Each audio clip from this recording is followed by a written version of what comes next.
So today we are going to unpack the state of the nation, but it's a conversation strictly for the youth. Yep. They say they're the leaders of tomorrow, right? For today. How long are we going to keep saying for tomorrow? Tomorrow until we turn 40 tomorrow. So that's the thing. We'd like to hear from you as well. We're going to talk about the cost of living, BBI, and BBI is where we're going to start from. Is there anything in there for the youth? What is the youth agenda anyway?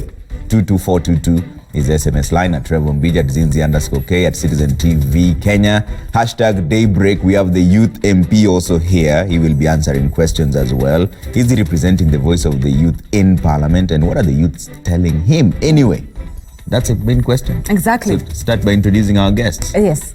A lady who needs no introduction, Anne Mvuria, UNSA Chair, the First Lady UNSA Chair. Yes. Thank you so much for making time.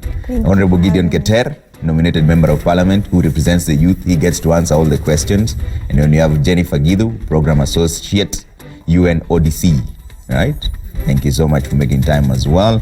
And then we have Michael Murage, an entrepreneur, and Gideon Majiwa, SecGen UNSA, right at the back there. So the entire UN leadership team is here. Representing thousands of students. We'll hear from them as well.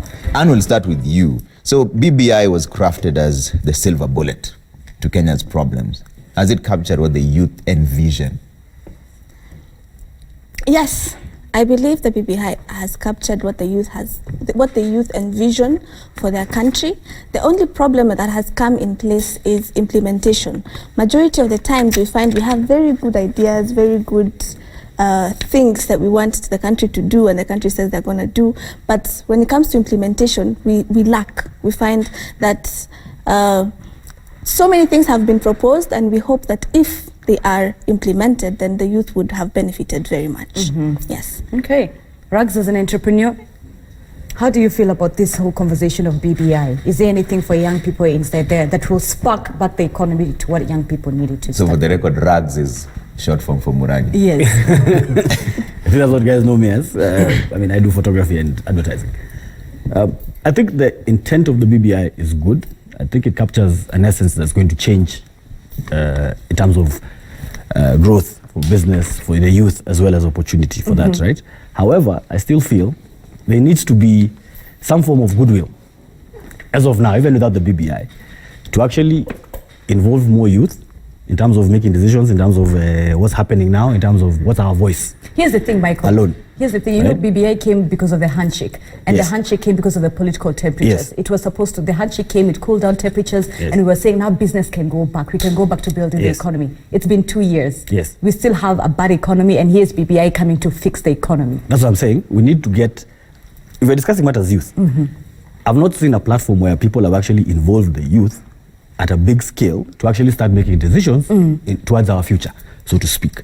This whole BBI talk, if you look at it, it's actually a top man thing. What happens to me tomorrow as a politician? Not what happens to my people who I'm actually leading. I've not seen many people trying to take efforts to actually uplift the youth onto a platform where they actually have a voice. UNSA is here. Have they been told, come to the table and actually make decisions when we are going forward with this implementation of the BBI? Rags, I find that interesting, because what I'm wondering, Rags, is it really necessarily true that it's all about leadership? There are 9 key points. There's ethnic antagonism, inclusivity, divisive elections, corruption, responsibilities and rights, shared prosperity, safety and security. Is it that we are the ones who are focusing on the leadership and forgetting all the others? I think that's what I'm saying. The bigger talk right now is about me, honorable this versus honorable that. As opposed to, I think the initial intention of the BBI was actually to, first of all, harmonize us at a political level and actually say we can all be one. Right? Now it's about me and this guy. And so Honorable, Honorable Gideon, you represent the voices of young people. What are young people saying about this whole BBI discussion on the ground? On the ground, they are not happy because it fails to address the key issues that young people are facing. Issues about unemployment, issues about inclusivity in governance, issues related to their future. Because if you look at the main discussion, the main idea around BBI, it's all about consensus politics. How can I and you agree?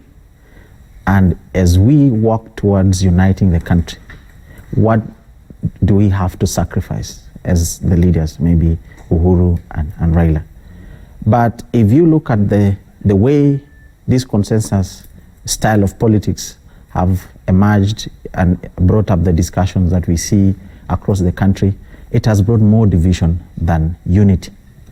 And in these discussions, it has been geared towards what the elders will benefit rather than what the country will benefit. Mm-hmm. And then it brings out the discussions of who versus who. And then it does not work for many because it sets conflict between the rural dwellers versus the urban dwellers. It sets conflict between the millennials and those who are the pensioners, the people who work for their jobs to get What do you more. mean exactly? How? You see, there's someone who's sitting in an office. Yeah. When I get to 55, I expect my pension.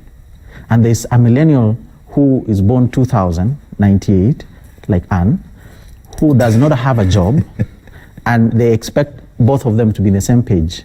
There are these people in the rural dwellers, in the villages, versus this one in Nairobi, who, when you tell them, go and get a huduma number, in the rural, they will not question. They will just straight away, in fact, they fear the government can come after them. But the ones in Nairobi, they're still questioning, what was the purpose of the huduma number? The urban dwellers ask about my data protection, but in the village they don't care. If you ask them, give me this, they will give it to you. So there's a big debate, and the people's representative, that is the National Assembly and the Senate, they represent both of them. So the BBI task force, the 14-member BBI task force, why haven't we not seen you as a member of parliament representing young people, the likes of KYPA, saying, hey, there's no young person there representing the voices of young people? That is a good question, because there's a time I invited young people, a male and a female from every constituency, to come to parliament during International Youth Day, and they lay down what they want to see in BBI.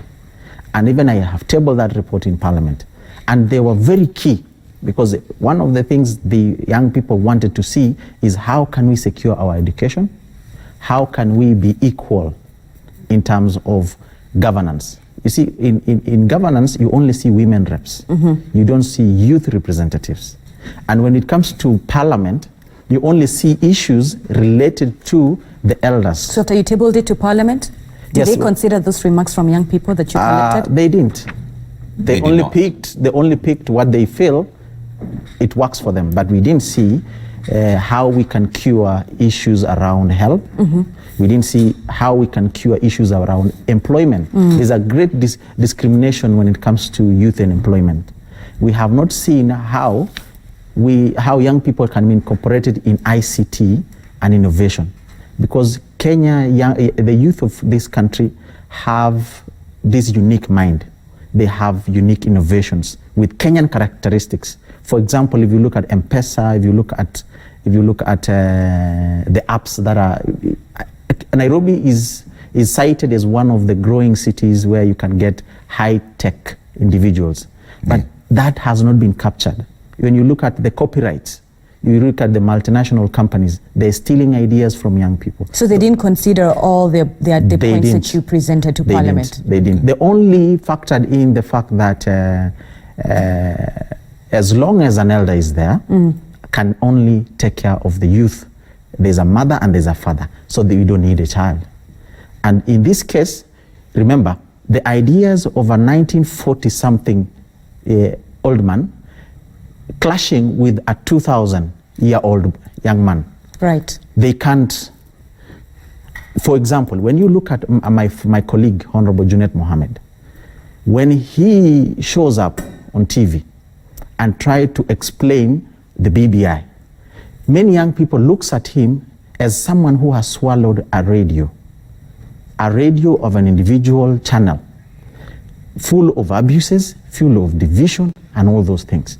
When you ask a young person to speak, like for example, if you ask student leaders to share their views, the current young people, or the young people of this generation, they are more of cosmopolitan, more individualistic in their minds. Yeah. They are less tribal. They're independent-minded. Okay. So those are the things we are missing. So we are clashing actually, and we only support this process because of unity. Okay. We support this process hoping our future will eradicate tribalism, will eradicate so many other things. And as we continue, actually it is a time bomb, where young people are saying, if this time they will not consider one or two things, and their level of education is actually rising, then we will have to think of plan B. Which And is that- what exactly? Now that is the third estate. Will have to rise up against, because this time, if you look at our generation, we are more of a generation that we are more digital. Yeah.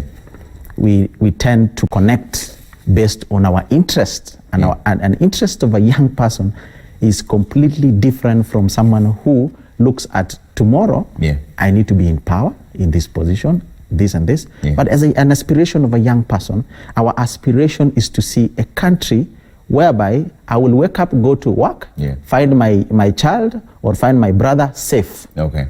Jennifer, I see you have an entire notebook there. I don't know what you're taking down. What are your thoughts about this BBI conversation? While representation is very important, and that's what most of my youth colleagues have talked about, and I believe it's important because for every healing process, Yeah.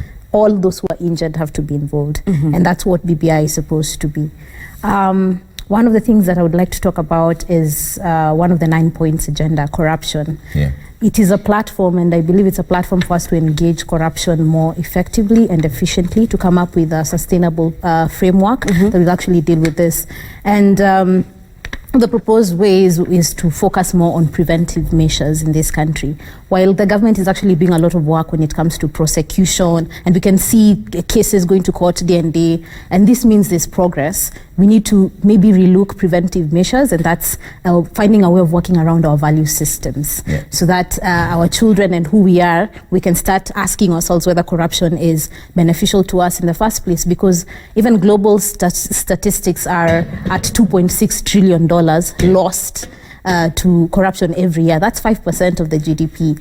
And in Kenya, we're talking about 1 trillion Kenya shillings. So that's a lot. That cost is heavy, even for the taxpayer. So then do you think the recommendation of the 5% kickback, if you whistle blow, is that a good idea or a bad idea? Because then corruption is beneficial to all of us. If I find you eating and I say that go and make noise about you, I get 5%. If you get away with the eating part, well and good. Well, I think it's a welcome idea, and we at UNODC have been pushing for the inclusion of a proper whistleblowing framework. Well, in this country, we have a witness protection framework. There has been talks, and Mheshimiwa here will confirm, of having a whistleblowing protection bill, so that whether you're in the private sector or in the public sector, that you are protected if you decide to actually report misconduct. So that is something we need to look at. We also need to perhaps work more with the private sector, because you realize for the numbers that we're talking about corruption, a lot of it actually is lost through the private sector.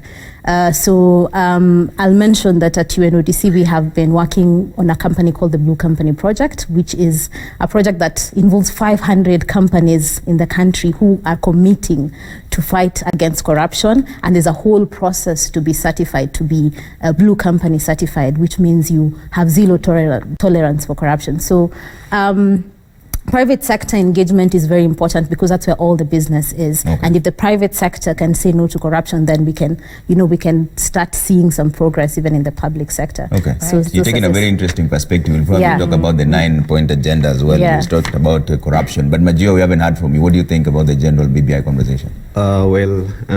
First, I think the youths are majorly adversely affected with the BBI, and we embrace it as the youths, since the BBI is something that was born out of the handshake from the president and the Right Honorable Raila Amolo Odinga. So you see, youths are the ones that are usually involved in these political skirmishes and all this stuff. So once there's tranquility in the country, and we have a set pace, like now we are looking up to the BBI. I think the BBI is something that is good for the youths, and we should give it time. We should give it time. So, because you're also seeing fruits of the BBI. Now, let's say the fight against corruption, as my friend has put it here, it's something that is coming up, and with time, I think we are set to have a very good pace. Okay. From you, what exactly is in the BBI that makes you say that the BBI is for young people, is a good thing for young people? Well, we see the 9-point agenda, we have the aspect of inclusivity. In inclusivity, I think one thing, we as youths, there was some engagement that we had in Parliament. This was organized by Kenya Young Parliamentary Associations, and we gave our talk on the same. So with time, if the task force and those stakeholders that are involved in the BBI can be able to take up the youths as part of the decision makers in this, then I think we are going to have something good for the people. Yeah. And from where you stand, what would be the best way of governance? Let's now talk about this issue one at a time. The retiring governors, 22 of them were serving the second term, want a third tier government. A regional government. Yeah, regional government, whereby now this is where they'll almost retire. There are those who are saying we need an all too powerful PM. There are those who are saying we need an all too powerful president who can fire his deputy. What would be the best system from where you stand as a young person?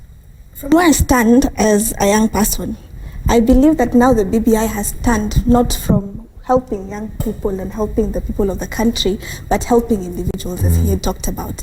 When we start talking about having a third tier government, why is the system that we have now, why is it not working? Why can't we change whatever we have now and have whatever we have now actually work for the people? Why do we need to now bring another category where, one, we're just increasing taxes on us, the youth, then two, the young people who do not have even a means of getting something to do now have to support another tier of government. In my opinion, it doesn't work, because if so far we've been unable to work with what we have, what guarantees that once this other tier comes up, it's going to help us? So I believe all this is just about individualistic politics and how I, as myself, I am going to rise, because the 22 governors don't want to go home. They've tasted power, and power is sweet.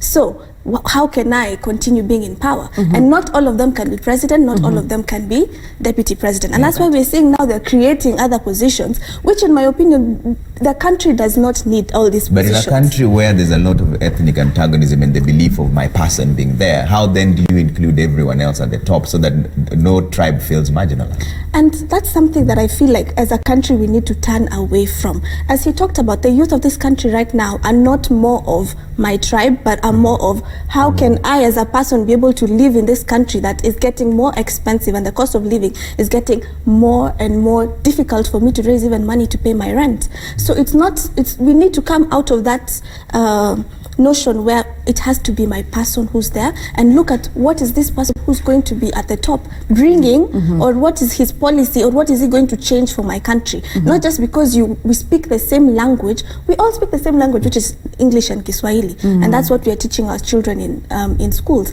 So why not also have a country that thinks like that? It's all about changing perspective and changing the way we think, and then our country will be able to move forward. Because 50 years from now, if we continue with this system, then 50 years from now, then we'll be saying, we've had a Kikuyu president, we've had a Kale president, now we want this kind of president. Not because this person is bringing something to the table, but just because they're from a certain tribe. Michael, you've been nodding the whole time Vuria has been speaking. Are you agreeing with what she's saying? And even when you're with other young people and you're having this conversation, do young people feel as if this entire BBI process will sort of spark and get back Kenya into the right directions that we want? A thriving economy, people employed, etc. I think BBI has brought its own goodwill. However, as in what's happening now, it's, as she's saying, you can see people are actually looking for my own self. Where am I fitting? But for me, I would look at inclusivity from a different perspective.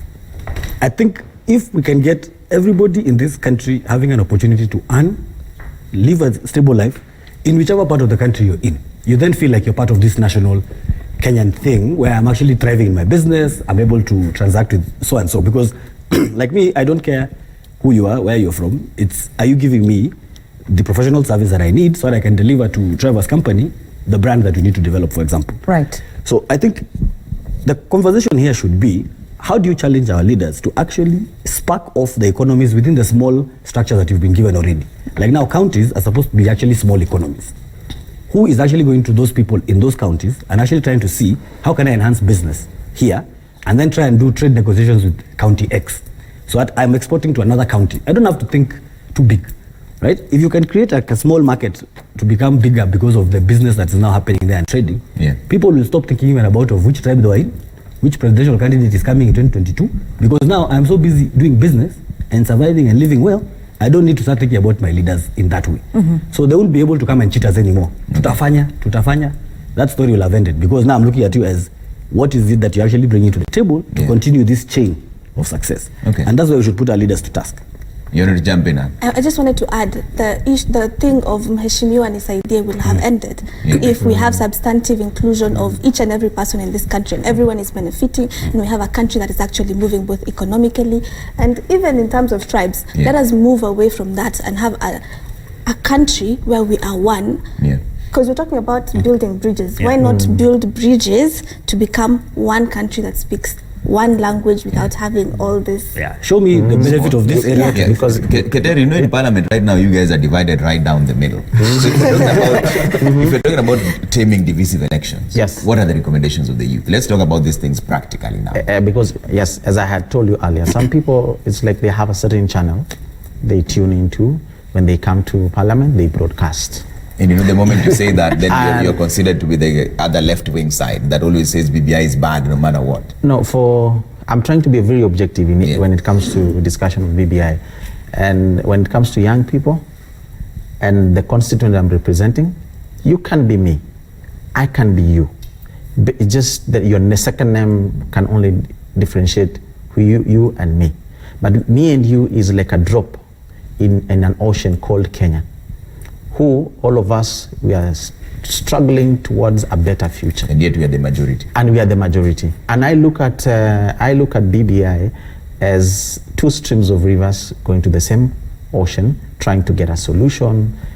We just need to find a better way to look into this. There's a great only disappointment when leaders themselves become partisan. Leaders themselves decides to, instead of giving direction, they form groups, they form gangs. Have you seen those gangs going from village to village to threaten you simply because you do not believe in them? And simply what Uhuru and Raila have done is placing a bet on Kenya. Ni ile tabia, ile game ya kama yetu sisi boys, ya guza ng'ombe yangu. Guza ng'ombe yangu utaona. Guza ng'ombe yangu utaona. And Raila is scared of touching ng'ombe ya huyu, and Uhuru is scared of touching ng'ombe ya huyu, simply because they all want peace. You know, it's like we have agreed, don't touch my cow, don't touch. And they have two camps, opposing camps, which they have opposed themselves before. Instead of everyone aligning alongside this, that is now the consensus of politics, which it can never work. Honorable Gideon, if you're speaking about how BBI is divided into two, and did you also consider Third Way Alliance Punguza Mzigo Bill? If we are saying that these proposals, whether it's BBI or Third Way, is for Kenya first, we're looking for the best thing for Kenya. Did you guys, and especially as KYP and also as a member of Parliament, yes, we looked at who is representing the voices of young people, did you have a chance to look at Third Way Punguza Mzigo and say, maybe there's something from personally, I looked at it, and Punguza Mzigo had very amazing ideas. It's only that it did not come in from the political right group. And it didn't even survive at the county level, simply because you know who controls who. This is our ideology as a party. It didn't come from the correct party, and that is actually something that we are trying to fight, because this is actually going to give us temporary victories. It will not give us a long-lasting victories. Because you've asked very important questions like three-tier government. Why do we need another regional government? What kind of reasoning is that? You get so tired even to the... I tried even coming up with a bill of elective post for young people. Because I was looking at, if I am the only one representing youth in the entire parliament, if I have to queue a bill to represent the youth, or a bill that is going to touch on youth, I will be out of 350. Let's say everyone will have to go one by one. I'll have to go once in every 350 circle. Yet women are around 60 or more, and then the rest will represent their own issues. So when it comes to a discussion like this, and at the center stage, you know, when I wear these clothes, where I'm wearing, you only see the outer, but you will not see the inner clothes. And we are considered as the inner part of this country, that we need to grow, we need to be mentored, we need to participate. We try to participate meaningfully. Yeah. And Murkomen raised a very important point, that we don't want to see a year or years in which young people will be, a rally is called on a weekday, and you find all the stadiums are filled. And it is filled by young people. What are they doing? Means they're jobless. Yes, it means they're jobless. So that is something that needs to be addressed. Right. When it comes to policy making as well, policy making has become also business of the poor, business of the tyrants. Yeah. It has not become a business of the citizen. And the day we change that tactic, we change that conversation around issue-based bills, for instance, issue of data protection. Yeah. That is a very important key bill which we need to be able to look at, so that we can protect even those people who are not even aware of why am I giving out my details. All right.